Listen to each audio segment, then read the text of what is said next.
우리는 이제 사도행전 지금 뒷부분을 살펴보고 있습니다.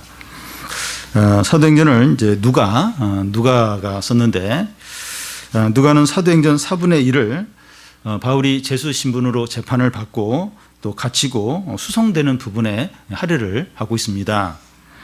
이 부분은 부흥이 일어나거나 사람들이 회개하고 돌아오는 내용이 없습니다.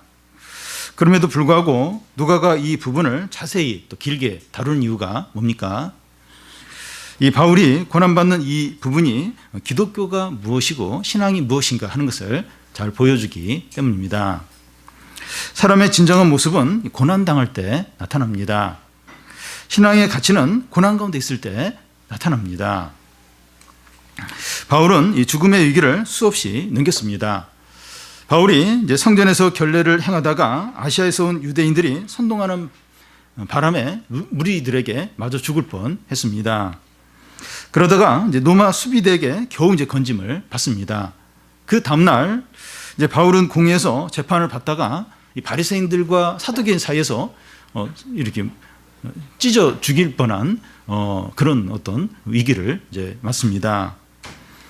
또 다음날 40명의 바울 암사단이 조직된 것을 이제 천부장이 알고 이제 군사들을 이렇게 군사들을 통해서 가이사랴로 몰래 이제 바울을 이제 옮기게 됩니다. 이제 바울은 가이사랴에서 이 로마 총독 앞에서 재판을 받게 됩니다. 바울이 가이사랴로 옮겨온 지 5일째 되는 날 유대 지도자들이 바울을 고발하기 위해서 예루살렘에서 가이사랴까지 왔습니다.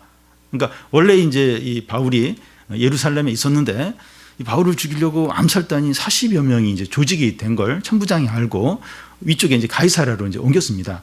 그러고 나서 5일 지난 후에 이제 대제사장들과 또 장로들이 한 그 변호사를 데리고 이제 그 바울을 이제 고발하기 위해서 이제 가이사랴까지 온 겁니다. 1절을 보면 닷새우의 대제사장 아나니아가 어떤 장로들과 한 변호사 더둘로와 함께 내려와서 총독 앞에서 바울을 고발하니라. 이 더둘로는 아주 훈련을 받은 전문적인 변호사입니다. 이 총독이 바울을 재판석에서 부르자 더둘로가 바로 이제 고발을 이제 시작합니다. 이 더둘로는 아주 변호사답게 말을 잘합니다. 요즘 이 정치인들 이렇게 재판을 하면서 변호사로 누가 이제 선임을 하느냐 이런데 굉장히 신경을 이제 많이 쓰는데 이 더둘로는 아주 전문적인 아주 말도 잘하는 그런 변호사입니다. 3절 4절을 보면 벨릭스 각하여 우리가 당신을 힘입어 태평을 누리고 또 이 민족이 당신의 선견으로 말미암아 여러 가지로 개선된 것을 우리가 어느 모양으로나 어느 곳에서나 크게 감사하나이다. 당신을 더 괴롭게 아니하려 하여 우리가 대강 여짜옵나니 관용하여 들으시기를 원하나이다. 딱 이 두 절인데 얼마나 이게 이 혀가 참 이렇게 부드럽게 움직이고 이걸 들으면서 그냥 마음이 다 녹아내리도록 그렇게 하고 있습니다. 이 더둘로는 유창하고 또 아첨과 아부가 위선이 가득한 칭찬의 말을 늘어놓습니다. 몇 년 전에 이 벨릭스가 그 유대 지역에 왔을 때 어떤 일이 있었는가 하면 그 유대 민족 그 주의자들이 중심으로 해서 폭동을 일으켰는데 그때 벨릭스가 아주 잔인하게 유대인들을 진압을 해서 그 유대인들 마음속에 어떤 증오심, 깊은 어떤 상처와 증오심이 남아 있습니다. 그런데 이 더둘로는 그런 벨릭스 총독에 대해서 당신의 선견으로 어느 모양으로나 어느 곳에서나 크게 감사한다. 이런 아주 참 이렇게 혀에 발린 그런 아부와 위선적인 그런 말을 이제 하고 있습니다. 더둘로는 그 아부하는 말을 이제 마친 후에 본격적으로 이제 바울을 이제 고발합니다. 5절에서 이제 9절까지인데 우리 한 절씩 그대로 읽겠습니다.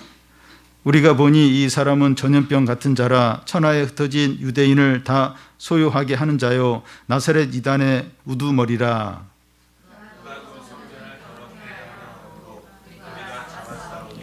당신이 친히 그를 신문하시면 우리가 고발하는 이 모든 일을 아실 수 있나이다 하니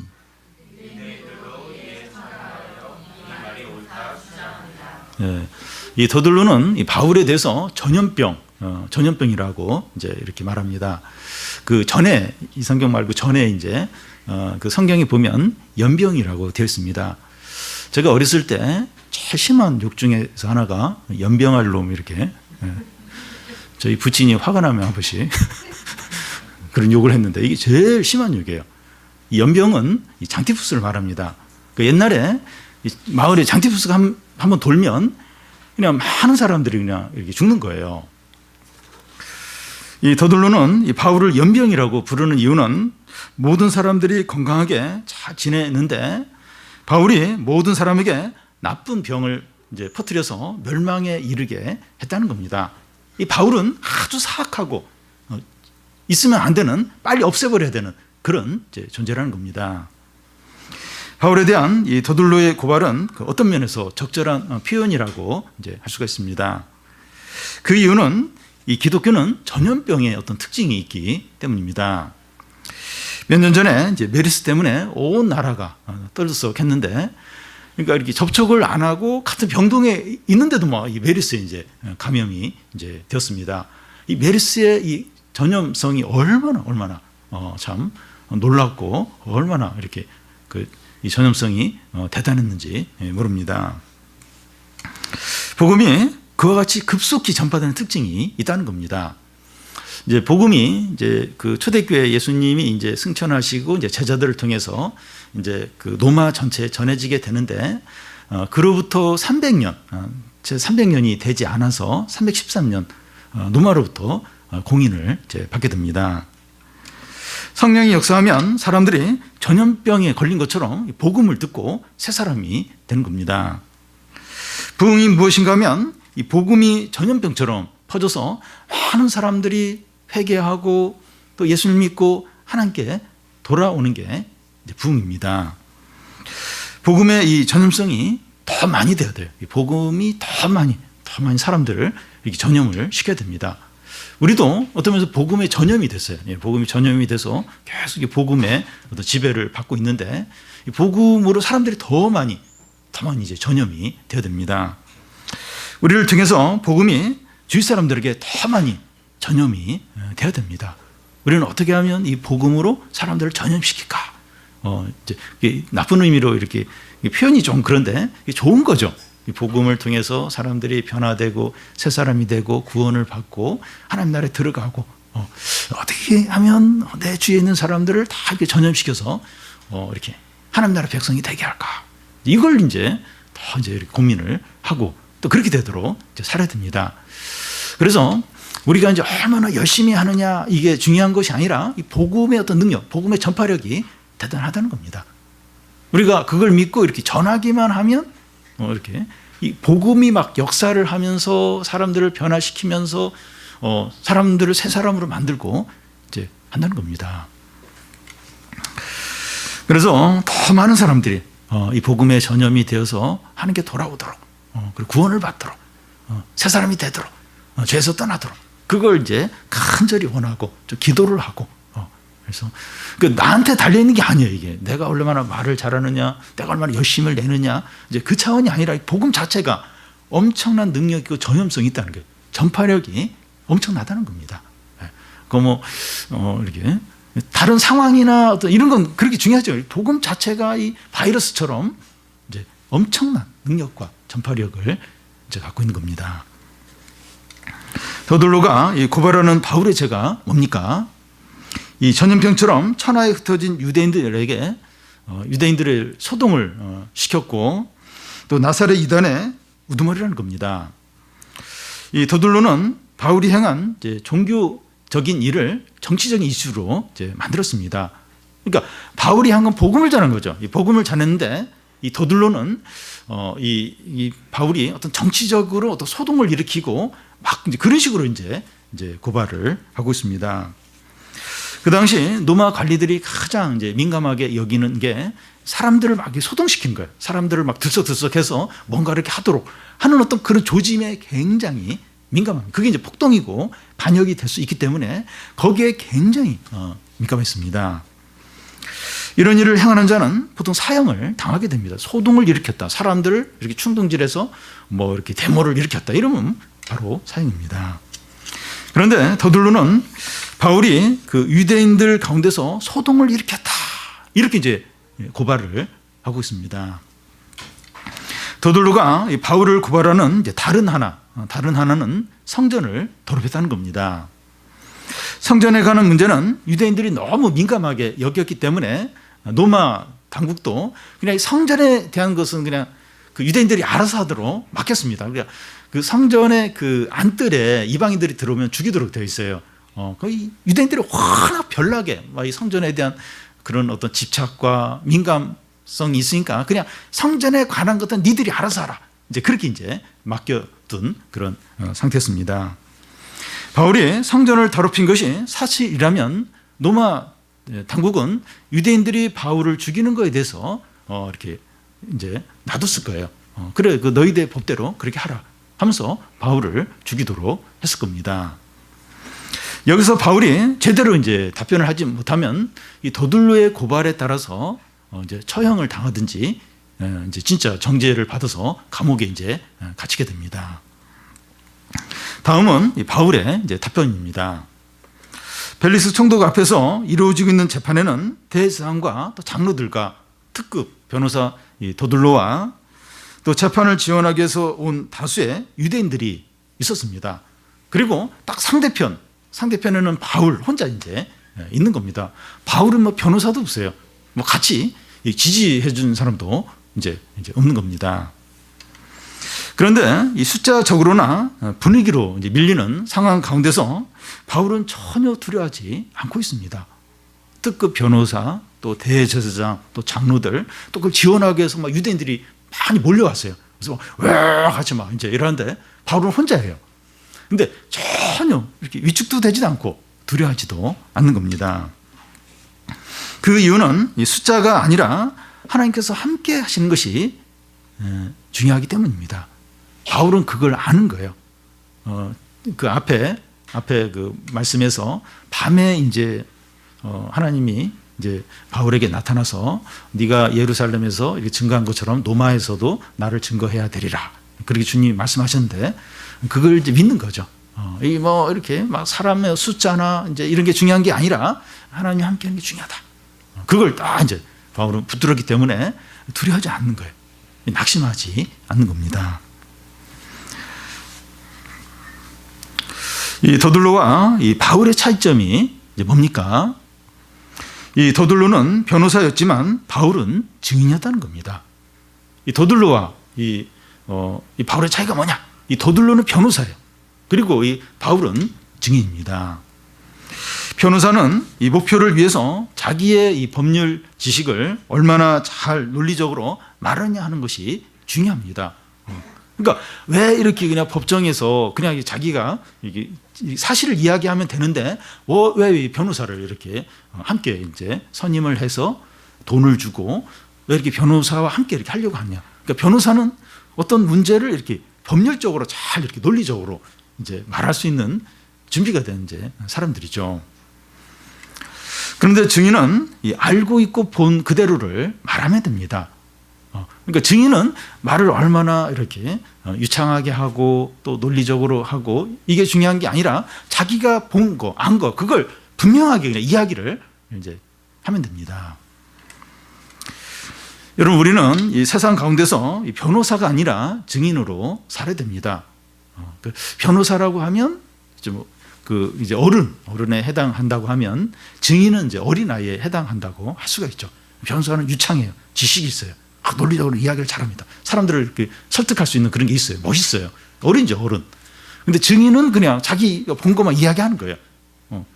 자꾸 물으면 그냥 본 것만 이야기하는 거예요. 그러니까 어린아이 같은 이제 그런 거죠. 근데 우리는 이 변호사로 살면 안 되고 증인으로 살아야 됩니다. 말을 잘하는 것이 중요한 것이 아니라 알고 있는 진리를 담대하게 말할 수 있어야 됩니다. 목에 칼이 들어와도 무슨 손해가 있더라도 그냥 자기가 아는 거, 이게 본 거, 경험한 거, 그걸 담대하게 이야기하는 겁니다. 세상 사람들은 우리에게 왜 자기들처럼 하지 않느냐? 왜 남들 다 이러는데 왜 너는 이제 그렇게 하느냐? 왜 공부를 그렇게 하고 결혼 문제를 그렇게 하고 왜 진로를 그렇게 결정하느냐? 왜 너만 다르냐? 왜 쉬운 길을 놔두고 어려운 길을 가는지 질문을 합니다. 믿지 않는 부모님들은 우리 청년들의 이 결혼 문제에 대해서 왜 저 돈 많고 잘생기고 집안 좋은데 왜 결혼 안 하냐고, 왜 너는 그렇게 어렵게 고집을 부리냐고 이제 이해를 못하죠. 왜 저 직장 월급도 많이 주는데 왜 저기를 왜 안 가려고 하느냐고. 그러니까 왜 그렇게 굳이 그 어렵게 힘들게 왜 그렇게 살려고 하냐. 쉬운 방법인데, 쉬운 방법. 이게 빚 내서 이렇게 집을 사면 다 그런 건 아니지만 이게 1, 2년 지나면 배로 올라요, 배로. 이것처럼 돈 벌기 쉬운 방법이 없는데 왜 그 집을 안 사냐고. 왜 빚을 내지 않고 계속 그 전세로 살고 반월세로 살고 왜 그 모양 그 꼴로 사느냐고. 이 믿지 않는 친척들이나 부모가 보면 속이 터져, 소재. 너 때문에 내가 병이 난다고 이러면서. 그럴 때 내가 왜 그렇게 하는지 자신의 믿음을 이렇게 잘 분명하게 이야기를 하라는 겁니다. 증인으로 내가 왜 이렇게 사는지, 내가 왜 남들처럼 그렇게 하지 않는지 분명하게, 위축되지 말고 눈치 보지 말고 분명하게 증인으로 내가 믿는 게 뭐고 의지하는 게 뭔지 분명하게 이야기를 하라는 겁니다.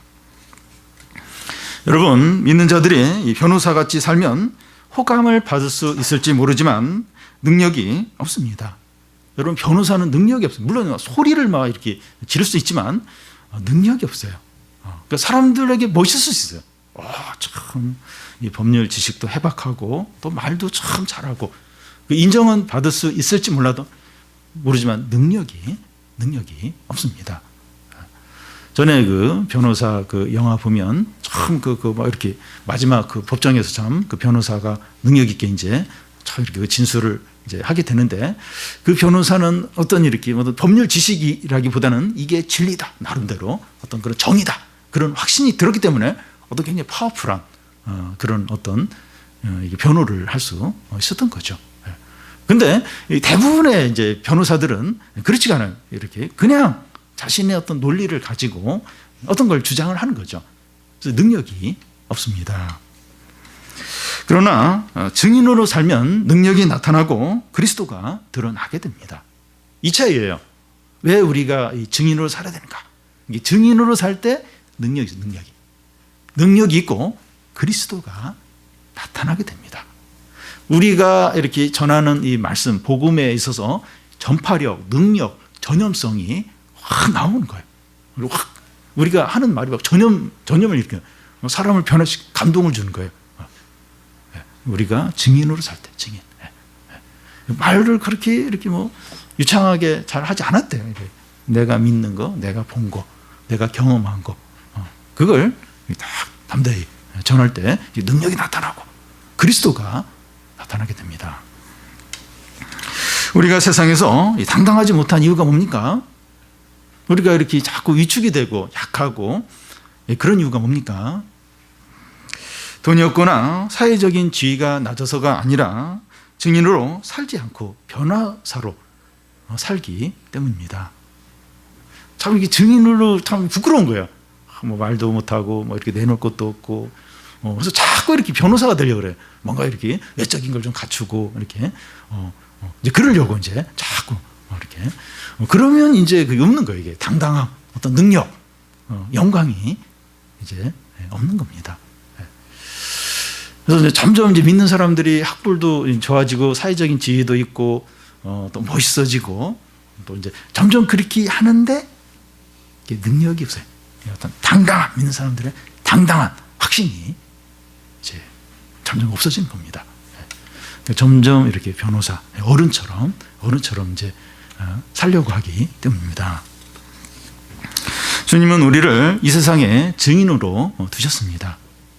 증인으로 두셨어요. 변호사가 아니에요. 말 잘하고 인정받고 사람들에게 호감을 사고 또 좋은 어떤 평판을 받고 그게 아니에요. 그러면 이제 이게 아무 일도 안 일어나는 겁니다. 그러니까 증인으로 살도록 이 세상에 우리를 두셨습니다. 우리는 증인으로 살고 있습니까? 아니면 변호사로 살고 있습니까? 우리는 좀 어떻게 지금 살아가고 있습니까? 변호사로 살면 멋있고 지혜로운 것 같지만 능력이 없습니다.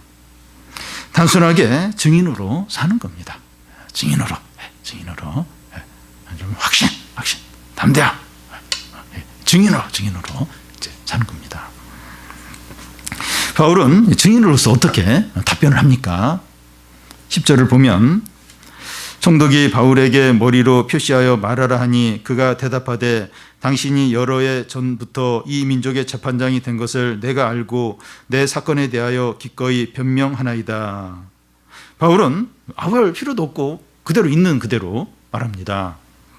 성도는 자신의 문제가 사람들에게 달린 것이 아니라 하나님께 달린 것을 알리기 때문에 사람들에게 불필요하게 아부하지 않습니다. 물론 이제 건방지게 보인다든지 이렇게 거칠게 그렇게 할 필요는 없어요. 근데 이렇게 막 아부하고 막 사람들의 눈치 보고 그렇게 이제 하지 않습니다. 바울은 이 더둘로가 이제 고발한 3가지 사항을 조목조목 반박합니다. 첫 번째는 바울이 전염 같이 천하에 있는 유대인들을 소동했다. 이렇게 했다는 것에 대해서 반박합니다. 11절에서 13절을 보면 이 바울은 자신이 예루살렘에 올라간 지 12틀밖에 되지 않았다는 겁니다. 상식적으로 보면 보통 이제 막 그 어떤 사람들을 이렇게 소동시키고 이렇게 어떤 데모 같은 걸 일으키려면 최소한 한 달 정도는 준비를 해야 돼요. 근데 12틀밖에 되지 않았는데 사람들을 소동시켰다. 이게 말이 되지 않는다는 겁니다. 이런 문제에 대해서 유대인들이 증거할 것이 없다는 겁니다. 두 번째는 이 바울을 나사렛 이단의 우두머리라고 한 것에 대해서 답변합니다. 14절에서 16절까지를 우리 한 절씩 교대로 보겠습니다. 그러나 이것을 당신께 고백하리이다. 나는 그들이 이단이라 하는 도를 따라 조상의 하나님을 섬기고 율법과 선지자들의 글에 기록된 것을 다 믿으며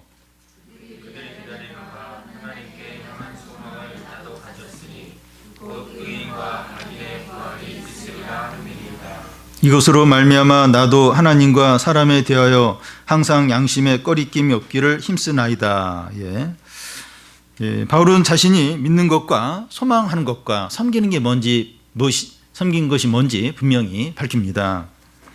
바울은 유대인들이 이단이라 하는 도를 따라서 조상의 하나님을 섬기고 율법과 선지자의 글에 기록된 것을 다 믿고 유대인들이 기다리는 것, 즉 악인과 의인의 부활을 소망한다는 겁니다.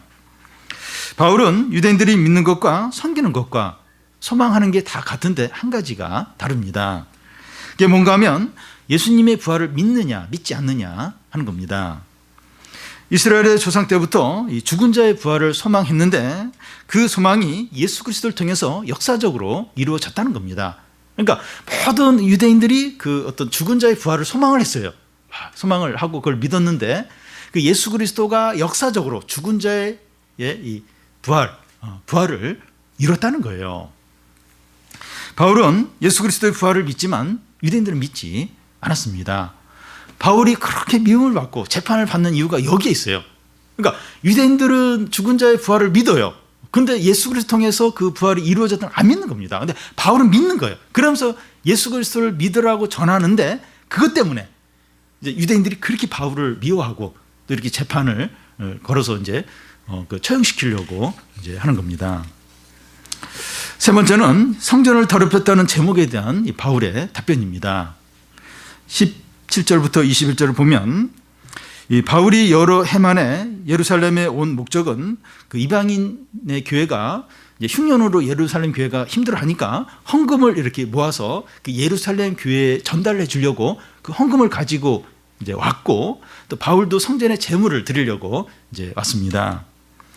바울이 성전에서 제물을 드리고 결례를 이제 행할 때까지 아무 이제 문제가 없었는데 아시아에서 온 그 유대인들이 바울을 보면서 막 이제 소동을 일으키면서 이제 문제가 시작이 된 겁니다. 만약에 바울이 성전에서 무슨 소동을 피웠다면 그 아시아에서 온 유대인들이 이곳에 와서 지금 이 재판석에 와서 그거에 대해서 증거를 했어야 했다는 겁니다. 그런데 바울이 성전을 더럽혔다는 증거가 없는 거예요. 그렇게 할 어떤 그게 없는 겁니다. 다음은 그 양쪽의 고발과 답변을 다 들은 이 펠릭스 총독의 반응입니다. 펠릭스 총독은 양쪽의 이야기를 다 듣고 나서 이 바울이 죄가 없다 하는 것을 깨닫게 됩니다. 그런데 이 펠릭스는 이 바울이 죄가 없다는 것을 알면서도 즉각 석방을 시켜주지 않습니다. 22절을 보면 펠릭스가 이 도에 가는 것을 더 자세히 아는 거로 연기하여 이르되 천부장 루시아가 내려오거든 너희를 처결하리라 하고, 이 천부장이 내려오면 이 문제를 해결하겠다고 하는데 이것은 판결을 미루려는 변명거리에 불과합니다.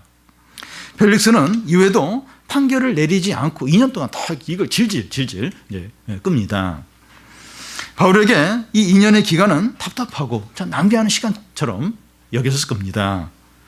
그런데 하나님은 이런 낭비처럼 여겨지는 시간에 그런 시간이 아니면 할 수 없는 일들을 하도록 하셨습니다.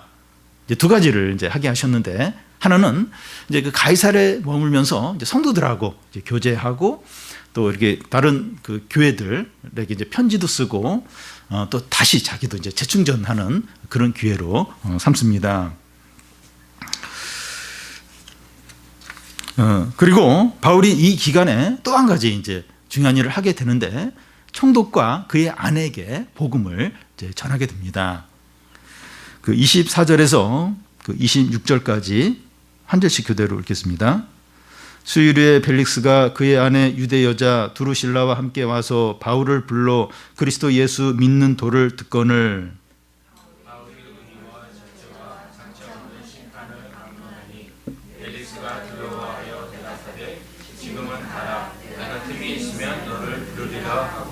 동시에 또 바울에게서 돈을 받을까 바라는 고로 더 자주 불러 같이 이야기하더라. 예.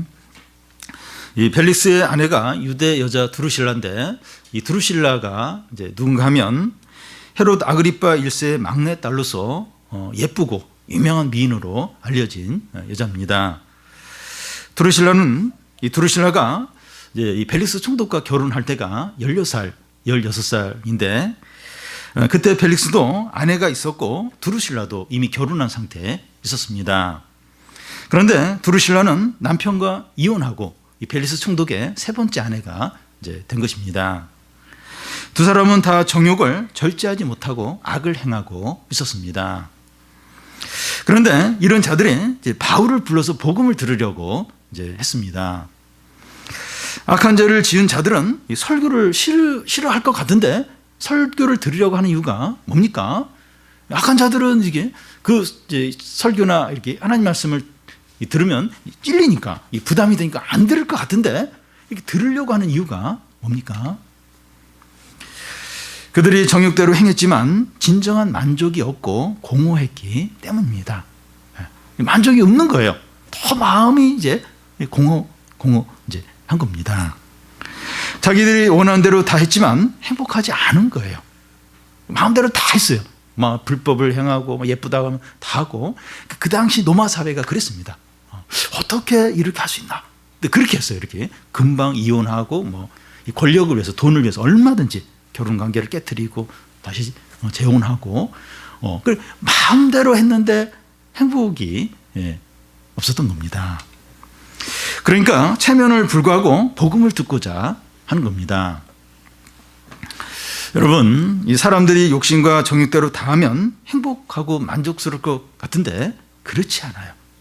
마음껏 하고 싶은 대로 마음껏 하면 너무 행복하고 너무나 즐겁고 부족함이 없고 그럴 것 같은데 안 그렇습니다. 정욕대로 행하는 것은 소금물을 마시는 것과 같습니다. 점점 매이게 돼요. 점점 갈증이 생기게 됩니다. 더 공허하고 더 목마름이 생깁니다.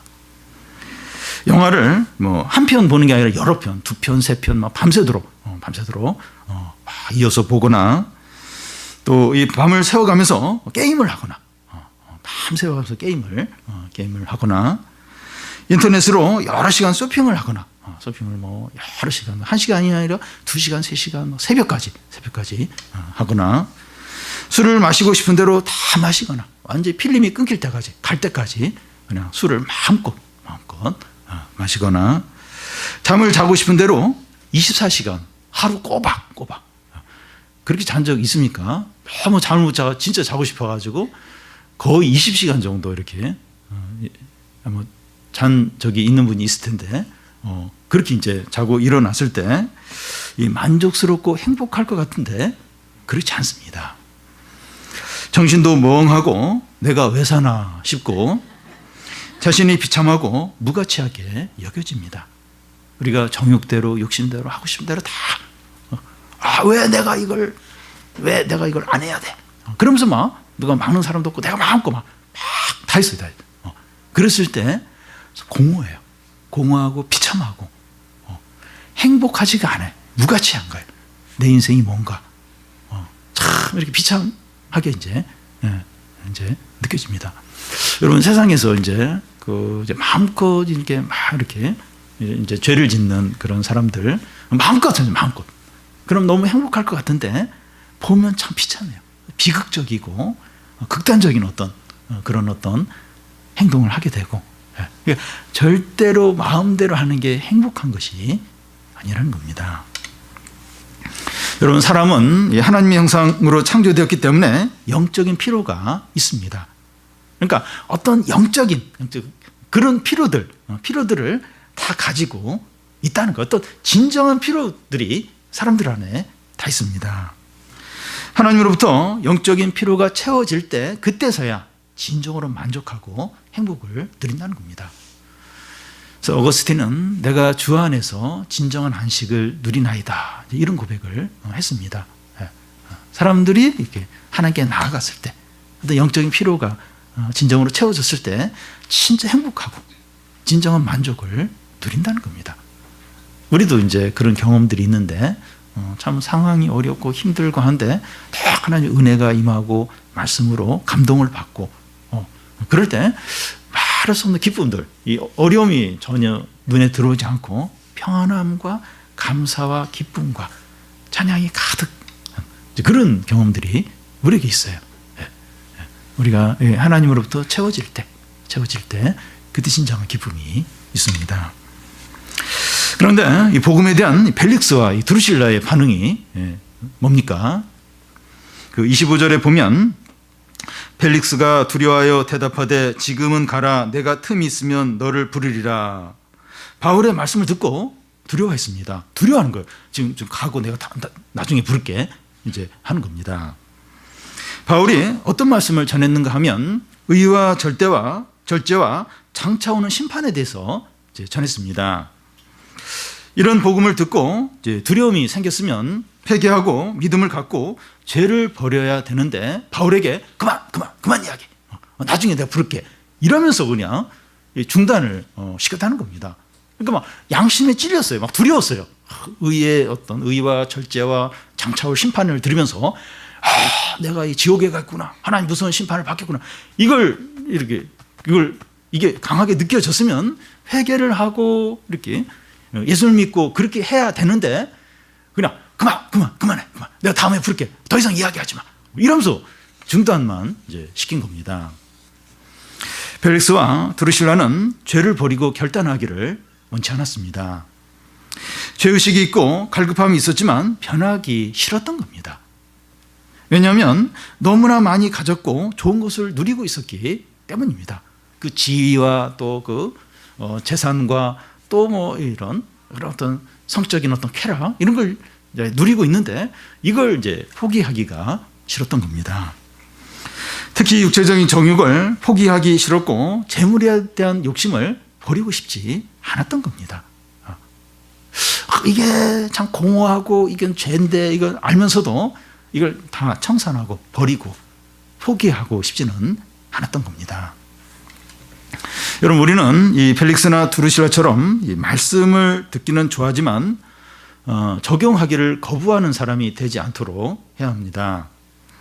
말씀을 다 듣다가 적용해야 될 때 마음을 닫아버리거나 회피하지 않도록 해야 됩니다. 말씀을 듣는 건 좋아요. 여러 이렇게 좋은 설교들 많이 듣고 막 그러는데 적용 안 하는 거예요. 적용. 거기 다 마음을 닫아버린 거예요. 딴 생각하는 거예요. 딴 생각. 근데 말씀은 좋아해. 막 좋아하는데 적용을 안 해. 이렇게 죄를 버리거나 욕심을 버리거나 결단을 해야 될 때는 안 하는 이제 그런 사람이 되면 이제 안 됩니다. 만약에 우리가 이 말씀을 듣는 것만으로 만족하고 이 순종하는 데까지 가지 않는다면 벨릭스와 두루실라 같은 그런 불의의 사람이 되는 것입니다. 우리도 이제 이렇게 듣는 건 좋아하는데 적용은 안 하고 이러면 이제 이 사람들과 같은 불의의 사람이 되는 겁니다. 영생과 구원의 풍성함을 포기하고 썩어지고 일시적인 쾌락에 사로잡혀 사는 것이 됩니다. 왜 나는 적용을 안 할까? 왜 말씀대로 안 살려고 할까? 뭐가 있는 거예요. 또 재미가 있는 거예요. 또 쾌락이 있는 겁니다. 그래서 영생과 구원의 풍성함은 포기하고 그 내려놓고 이 썩어지고 일시적인 쾌락에 붙들려서 이제 살게 이제 되는 겁니다. 이 둘 중에서 하나예요. 이 두 개를 다 이렇게 붙들 수가 없습니다. 이 구원과 영생의 풍성함을 살든지 아니면 일시적이고 썩어져 갈 이 쾌락을 쫓든지 둘 중에 하나입니다. 근데 이 말씀을 이렇게 적용을 안 해요. 이 죄를 안 버리는 거예요. 듣는 것만 좋아하는 거예요. 딱 거기까지만 가면 이제 이렇게 영생과 상관없이 구원의 풍성함과 상관없이 썩어지고 일시적이고 그거 이제 그걸 붙들고 사는 것이 된다는 겁니다. 교회 안에 이런 사람들이 많이 있을 수 있습니다. 마지막으로 이 바울과 벨릭스를 한번 비교를 해보겠습니다. 벨릭스는 로마 총독으로 권세와 부와 명예를 얻었고 아름다운 여인을 부인으로 3명이나 거느리고 살고 있었습니다. 그러니까 권력, 부 그리고 막 최고로 이쁜 여인들을 3명이나 자기 부인으로 이렇게 삼고 있었습니다. 그와 비교해서 바울은 쇠사슬에 묶여 있고 아무것도 가진 것이 없고 미래도 보장된 것이 없었습니다. 아무것도 없어요. 아무것도. 그리고 미래 어떻게 될지 죽을지 아니면 감옥에서 계속 갇혀서 고생할지 아무것도 알 수가 없습니다. 사람들에게 이 두 사람 중에서 누구를 닮고 싶으냐 이렇게 물으면 대부분 벨릭스를 닮고 싶다고 할 것입니다. 요즘 청소년들이나 이렇게 청년들 보면 막 참 이렇게 연예인들 너무 좋아요. 예쁘지, 유명하지, 인기 있지, 노래 잘하지, 연기 잘하지, 너무 좋아요. 누구를 닮고 싶냐 이제 그런 사람 닮고 싶어 하고 이렇게 그냥 이렇게 참 이렇게 뭐랄까 이렇게 재미도 없고 썰렁하고 믿음은 좋고 막 기도나 열심히 하고 뭐 연예인 이야기하면 못 알아듣고 막 엉뚱한 얘기하고 그런 사람 이렇게 별로 이렇게 닮고 싶지 않아 합니다. 그러니까 요즘 이제 우리 이 세상에서 누구를 닮고 싶은가? 다 벨릭스, 대부분 벨릭스. 돈과 권력과 또 세상 재미와 또 막 모든 걸 다 차지한 그런 사람을 이제 닮고 싶어합니다.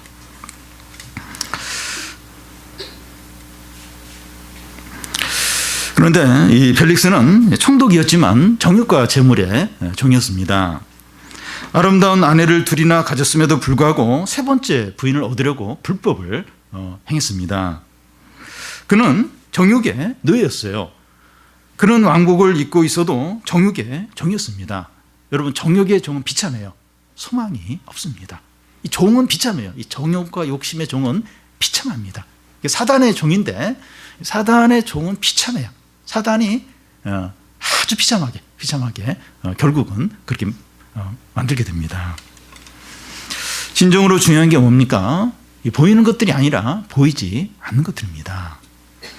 사회적인 지위나 외모나 재산이 아니라 참된 것이 있느냐 하는 겁니다. 그러니까 너무 멋있어요. 많이 갖췄어요. 그리고 행복해 보여요. 그런데 그 사람 안에 참된 것이 있느냐 하는 겁니다. 내가 누가 부러워요. 너무 부러워요. 그 사람 같이 되고 싶어요. 그 사람 안에 참된 것이 있느냐, 참된 것이 있느냐 하는 겁니다. 바울은 조금도 위축되지 않았고 비굴하지 않았고 비참하지 않았습니다. 왜냐하면 자기에게는 진리와 영생과 부활의 소망이 있었기 때문입니다. 여러분 이게 중요해요. 이게. 우리에게 뭐가 있느냐, 우리가 얼마나 뭘 갖췄느냐 이렇게 그게 그게 이제 결정적인 게 아니라 나에게 진리가 있고 영생이 있고 부활의 소망이 있다면 부족함이 없는 겁니다. 이 바울이 얼마나 당당합니까? 그 벨릭스와 귀족들과 총독 앞에서 당당히 자기를 모함하고 어떻게든지 죽이려고 그래도 전혀 비굴하지 않고, 왜냐하면 자기에게 진리가 있고 영생이 있고 부활의 소망이 있기 때문입니다. 여러분, 우리에게 이게 있다면, 진리가 있고 영생이 있고 부활의 소망이 있다면 감사하고 기뻐하시기 바라요. 이 가치 이게 얼마나 귀한 건가. 그러니까 우리 대통령들 지금 이렇게 재판받는 거 보게 되는데 그 절대적인 권력. 근데 한순간에 나락으로 떨어지고 이제 죄수가 될 수 있는 겁니다. 그리고 그 돈 이렇게 아무리 많이 모아도 다 이제 빼앗기게 되고, 그러니까 이 세상의 권력과 부와 명예는 한순간에 사라져 버려요. 그걸 막 부러워하고 또 막 그걸 사모하고, 그게 아니라는 거예요. 참된 것이 있느냐? 참된 것이 누구에게 있느냐? 진리와 영생과 부활의 소망이 있느냐? 그게 있으면 이제 다 가진 거죠. 진짜 행복한 세계. 진짜 감사하고 기뻐해야 되죠. 우리에게 있는 것이 무언가, 그것을 좀 생각하고 우리가 좀 당당하고 우리가 얼마나 복된 자인가 확신을 가질 수 있도록, 그리고 이 세상 가운데서 변호사로 이렇게 살려고 하는 게 증인으로 살고, 이 복음의 능력, 이 복음의 전염성, 복음의 전파력을 믿을 수 있도록, 그래서 나를 통해서 사람들이 자꾸 복음에 관념이 되도록 예수님 믿고 변화되고 새 사람이 되고, 그래서 우리를 통해서 이 하나님 나라가 임하는 겁니다.